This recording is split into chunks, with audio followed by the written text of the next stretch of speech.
Welcome to Lambeau Field post-game coverage. He's Mitch. I'm Josh Looney. Closing things up here at Lambeau Field. Chiefs close out their preseason 24-3, 1-3 record. Mitch, not a lot to take away. You blink, you missed the starters tonight, except the way the team started. Run, run, run. It came after a week of practice with up-tempo. I think Romeo Crennel was trying to set that mentality for the regular season tonight early in this ballgame. This was not the Seattle game. Let's just start that way. If you missed it, this was not the Seattle game. The Chiefs, in 23 offensive plays to start the game, 19 runs, 4 passes, 3 were completions to Baldwin, Breaston, Bowe. All had their longest completions of the preseason, so that was a total positive. The non-positive was they couldn't get touchdowns. They missed a 54-yard field goal when that drive stalls. They get a 20-some-yard field goal here from Suckup. But then the killer was throwing the red zone pick when Brady Quinn came in. But otherwise, they dominated Green Bay. The thing that I liked the most in this game was the run defense. Chiefs came into this game last in the NFL in run defense in the preseason.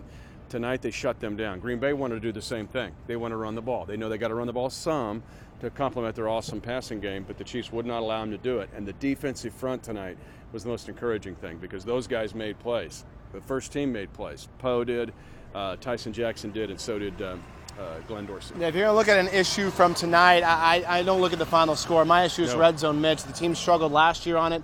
It's been emphasized throughout the offseason program, throughout training camp, and that was the bugaboo tonight for both the first team offense and then the first couple series for the second team as well. Game's totally different. If Quinn can get him into the end zone and make it 10-0, he did a great job to get him down there, but you can't throw the red zone pick.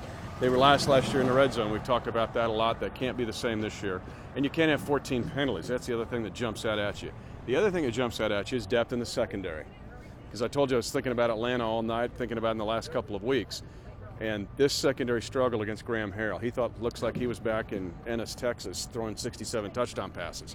And the secondary struggle against him. I'm talking depth in the secondary, not just for this year, but yes, for this year, but even for the future years. It continues to be something that has to be monitored. Well, the clock is ticking, just a week and a half till opening day. Preseason is over. The Chiefs have to get it all together when Atlanta visits Arrowhead on September 9th. We'll see you then. Thanks for joining us here at Lambeau Field on KCChiefs.com.